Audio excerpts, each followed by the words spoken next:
नमस्कार। धारा क्लासेस में आप सभी बच्चों का स्वागत है। बच्चों, आज हम पढ़ेंगे मीराबाई की पदावली।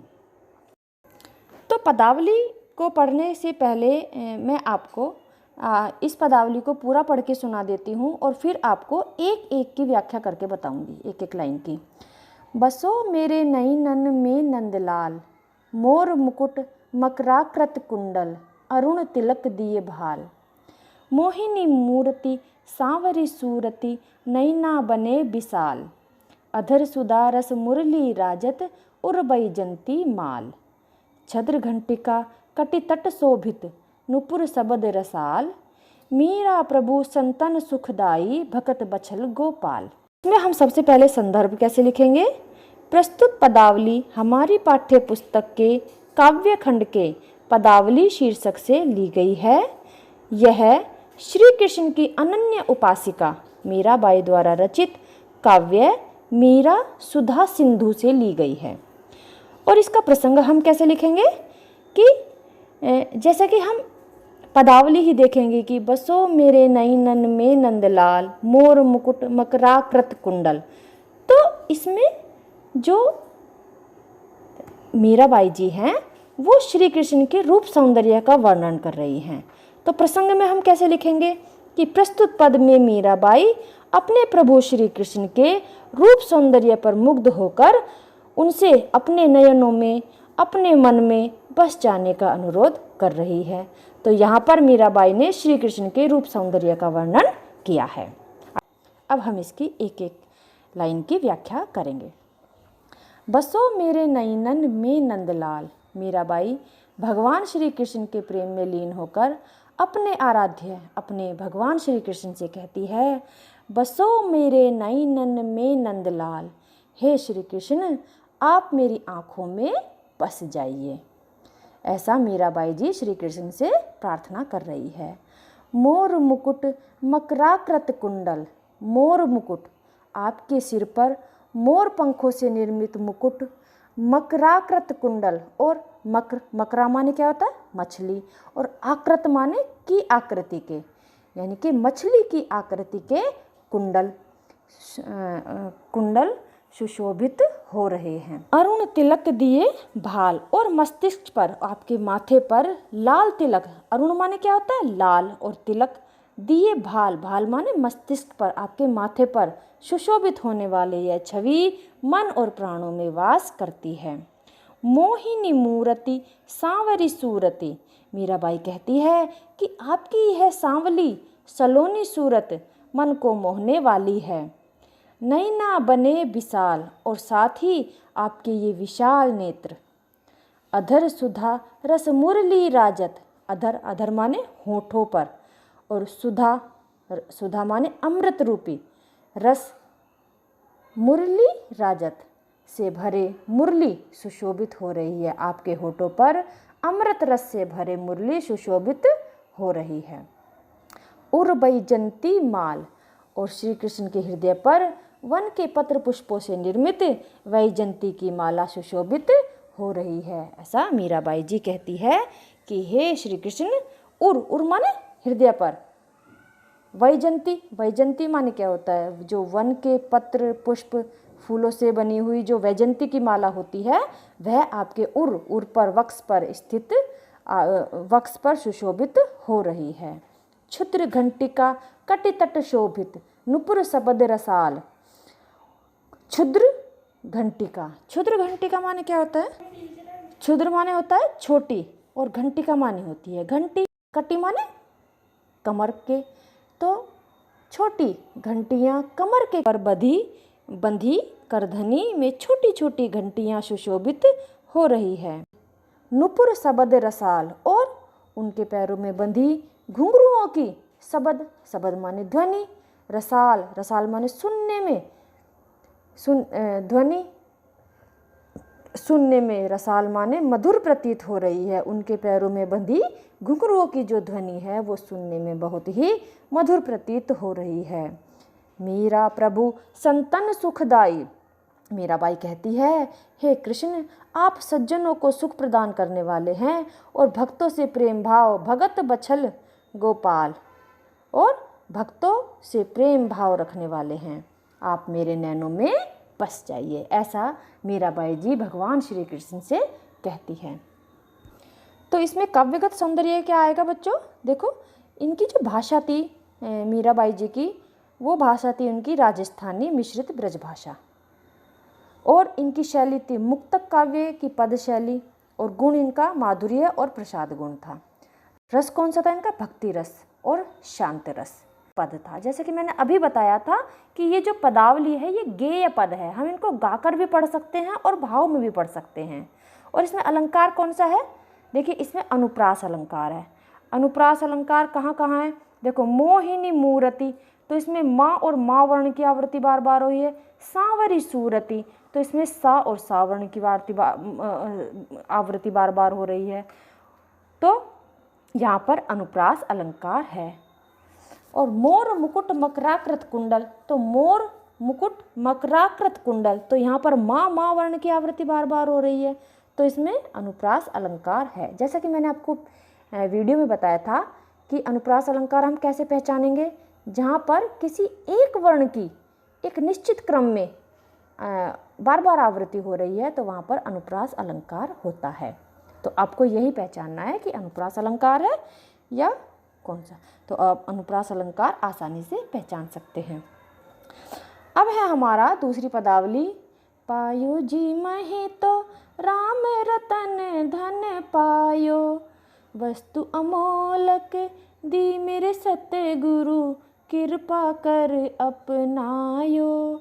जन्म जन्म की पूंजी पाई, जग में सभी खोआयो। खर्चे नाही कोई चोर न लेवै, दिन दिन बढ़त सवायो। सत की नाव खेवटिया सतगुरु, भव सागर तर आयो। मीरा के प्रभु गिरधर नागर, हरख हरख जस गायो। अब हम इसकी एक एक लाइन की व्याख्या करेंगे, पर सबसे पहले हम इसका प्रसंग कैसे लिखेंगे। संदर्भ इसका वही आएगा जो हमने आपको पहली पदावली में बताया था। और प्रसंग क्या आएगा? प्रस्तुत पद में श्री कृष्ण के प्रेम की अनन्य साधिका मीराबाई ने सद्गुरु की कृपा से प्राप्त होने वाले राम नाम के महत्व को, ईश्वर के महत्व को बताया है। आइए इसकी व्याख्या करते हैं। पायो जी मह तो राम रतन धन पायो।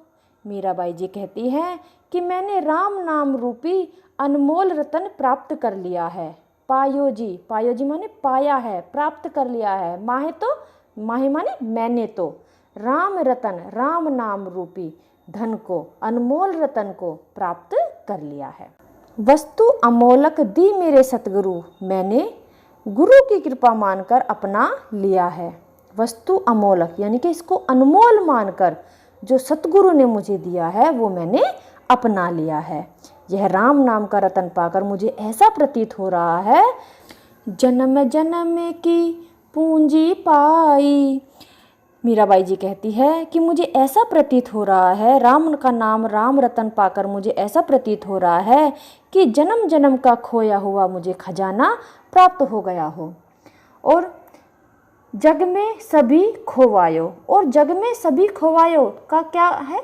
जग में सभी खोवायो, और इससे पहले मुझे जो कुछ भी प्राप्त हुआ था वह इस भौतिक संसार में ही खो गया था। खर्चै नाही कोई चोर न लेवै। मीराबाई जी कहती है कि यह राम का जो नाम है, राम नाम रूपी जो रतन है, वह ऐसा खजाना है कि जो कभी भी खर्च नहीं होता, और चोर न लेवे, और चोर भी नहीं चुरा सकता। दिन दिन बढ़त सवायो, और खर्च करने पर दिन प्रतिदिन इसमें 1.25 गुना वृद्धि होती है। जैसे हमारा जो ज्ञान है, विद्या है, हम इसको जितना पढ़ेंगे उतना ही हमारा ज्ञान बढ़ेगा। तो ऐसे ही जितना हम राम का नाम लेंगे उतनी ही हमारी और भक्ति बढ़ेगी। तो वो मीराबाई जी कह रही है कि न तो मेरे इस राम नाम रूपी रतन को न तो कोई चोर चुरा सकता है, और न ही ये ज़्यादा खर्च हो सकता है। तो और यदि खर्च भी करूंगी तो दिन प्रतिदिन ये और 2 गुना हो जाएगा। सत्य की नाव खेवटिया सतगुरु। मीराबाई आगे कहती है कि मुझे सत्य की नाव, सत्य रूपी नाव प्राप्त हो गई है। खेवटिया सतगुरु, और जिसके खेवनहार सतगुरु हैं। भवसागर तर आयो, और मुझे विश्वास है कि यह सत्य रूपी नाव में चढ़कर मैं इस संसार के विशाल सागर को पार कर जाऊंगी, अर्थात मुझे मुक्ति मिल जाएगी, मुझे मोक्ष प्राप्त हो जाएगा। मीरा के प्रभु गिरधर नागर। अंत में मीराबाई जी कहती हैं कि हे गिरधर, हे प्रभु गिरधर गोपाल मेरे स्वामी, मैं सदैव हरख हरख जस गायो, सदैव हर्ष पूर्वक, प्रसन्नता पूर्वक उनके नाम का गुणगान करती रहूंगी। हरख हरख, हरख हरख माने क्या होता है? प्रसन्नता पूर्वक, हर्ष पूर्वक। जस गायो, जस माने इसके नाम को, जो राम नाम रतन है, इस नाम को मैं गुणगान करती रहूंगी, मीराबाई जी कहती हैं। अब पदावली है नंबर 3। प्रसंग इसमें आएगा, प्रस्तुत पद में मीराबाई भगवान श्री कृष्ण को बहुत सोच विचार कर खरीद लेने की बात कहकर उनके प्रति अपनी अनन्य भक्ति का परिचय देती है। तो वो क्या कहती है? माई री मई तो लियो गोविंदो मोल। मीराबाई जी कहती है, अरे मैया, मैंने तो कृष्ण को मोल ले लिया है। कोई कहे छाने, कोई कहे चुप के, तो कोई तो कहता है कि तुमने चोरी छिपा कर लिया है। छाने माने क्या होता है? छिपा कर। और कोई कहता है चुपके। मैंने न तो छिपा कर लिया है और न ही चुपके लिया है। अब ये भगवान श्री कृष्ण मेरे मन में बस चुके हैं।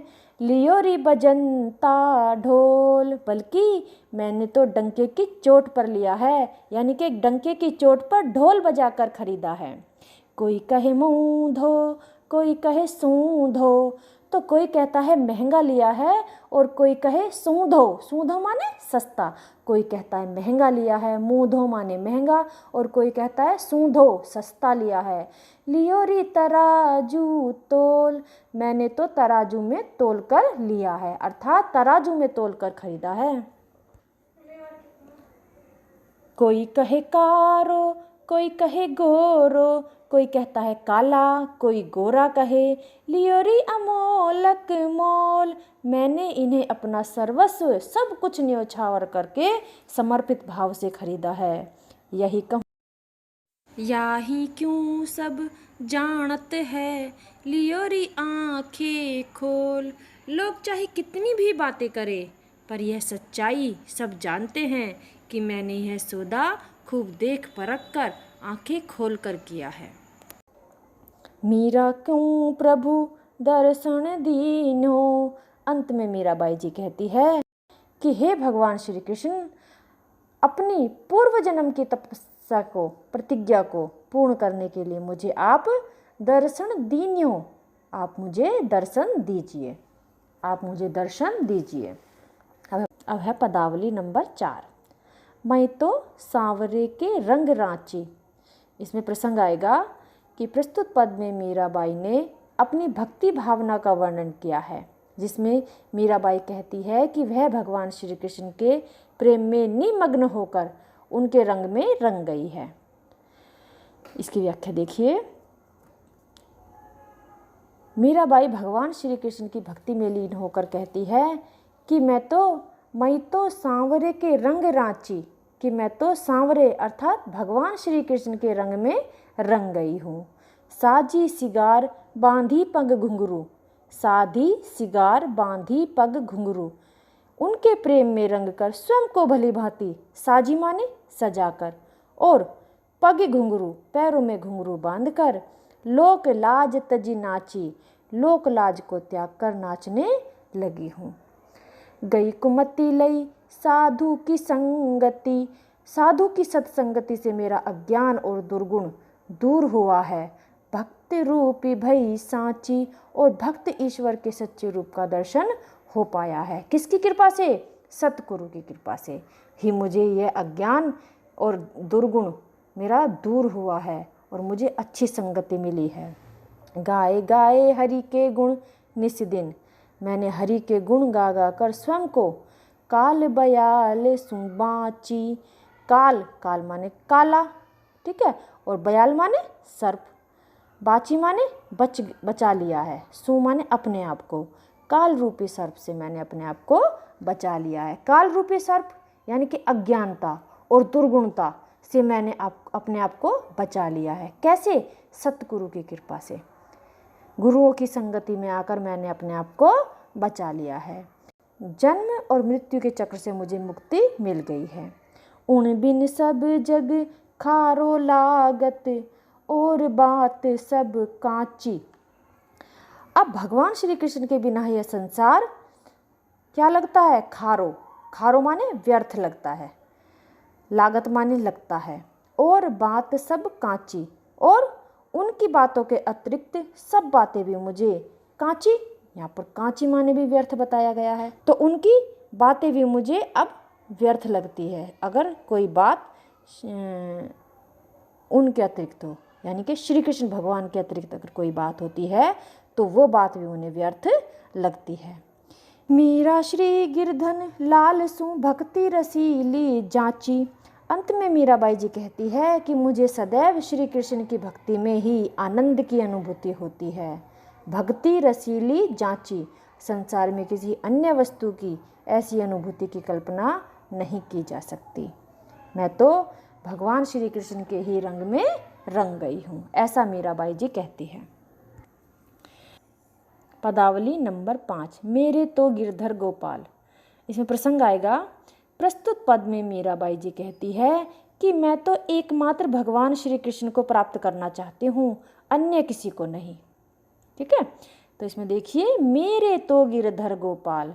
मीराबाई जी कहती है कि मेरे तो, यानी कि मेरे तो गिरधर गोपाल, मेरे तो एकमात्र गिरधर गोपाल हैं, भगवान श्री कृष्ण है, दूसरो ना कोई, इसके अतिरिक्त मेरा अपना और कोई नहीं है। जाके सिर मोर मुकुट मोरोपति सोई, जिनके सिर पर मोर मुकुट है, जाके माने जिनके सिर पर मोर मुकुट, मोर रूपी मुकुट है, मेरो पति सोई, सोई, सोई माने वही, वही भगवान श्री कृष्ण मेरा पति है। यानी कि मोर मुकुट तो भगवान श्री कृष्ण ही पहनते थे, तो जिसके सिर पर मोर मुकुट है वही मेरा पति है। तात मात भ्रातृ बंधु आपनो ना कोई। मीराबाई जी कहती है तात, तात माने पिता, और मात माने माता, और भ्रातृ माने भाई, और बंधु कोई रिश्तेदार। आपनो ना कोई, न मेरी माता है, ना पिता है, ना मेरा कोई भाई बंधु है, कोई अपना नहीं है। छाऊ छाड़ी दई कुल की कानी, कहा करी है कोई। इसमें मीराबाई जी कहती है कि कोई कहे, कोई कुछ कहे, मैंने तो अपने कुल की सारी मर्यादा छोड़ दी है। छाड़ी माने छोड़, दई माने दी है। कुल की कानी, कुल की कानी माने मर्यादा, कुल की सारी मर्यादा मैंने छोड़ दी है, चाहे अब कोई कुछ भी कहे। संतन ढिंग बैठी बैठी, लोक लाज खोई। संतन माने संतों के, और ढिंग माने संग या संतों के साथ, बैठी बैठी माने बैठ बैठ कर, लोक लाज खोई, लोक लाज खो दी है। आंसुअन जल सींची सींची, प्रेम बेली बोई। आंसुअन, आंसुअन माने आंसुओं से, जल से, आंसुओं का जो जल होता है उस जल से, सींची सींची माने सींच सींच कर, प्रेम बेली बोई, ईश्वर प्रेम की बेल बो दी है। मीराबाई जी कहती हैं कि मैंने आंसुओं के जल से सींच सींच कर ईश्वर प्रेम की बेल बो दी है। अब तो बेल फैल गई, आनंद फल होई। तो वह मीराबाई जी कहती है कि अब यह बेल फैल चुकी है। अब यह जो बेल मैंने आंसुओं से सींच सींच कर बोई थी, अब यह बेल दूर दूर तक फैल गई है। आनंद फल होई, और उस पर आनंददायक फल भी लगने लगे हैं। भक्ति देखी राजी हुई, जगत देखी रोई। अब मुझे अब इस भक्ति रूपी आनंद फल को देख देख कर प्रसन्नता होती है। भक्ति देखी राजी हुई, राजी माने क्या होता है? प्रसन्नता होना, ठीक है। और भक्ति, ये जो भक्ति रूपी फल है उसे देख देख कर मुझे प्रसन्नता हो रही है। परंतु इस नश्वर संसार को देख देख कर रोना आता है। जगत देखी रोई, मुझे ये भक्ति रूपी आनंद फल को देखकर तो प्रसन्नता हो रही है, पर जो यह संसार की नश्वरता है, संसार को देखकर मुझे रोना आता है। दासी मीरा लाल गिरधर तारो अब मोही। और अंत में मीराबाई जी कहती है कि हे गिरधर, हे कृष्ण, हे गोपाल नंदन, तुम्हारी भक्ति में लीन मैं तुम्हारी दासी हूँ, तुम मुझे इस संसार रूपी सागर से पार लगा दो। ऐसा मीराबाई जी कहती है कि मुझे अब इस संसार से पार लगा दो, जिससे मुझे मोक्ष की प्राप्ति हो जाए। ऐसा मीराबाई जी कहती हैं। तो बस बच्चों, आज की वीडियो में इतना ही। अगली वीडियो में मिलते हैं। धन्यवाद।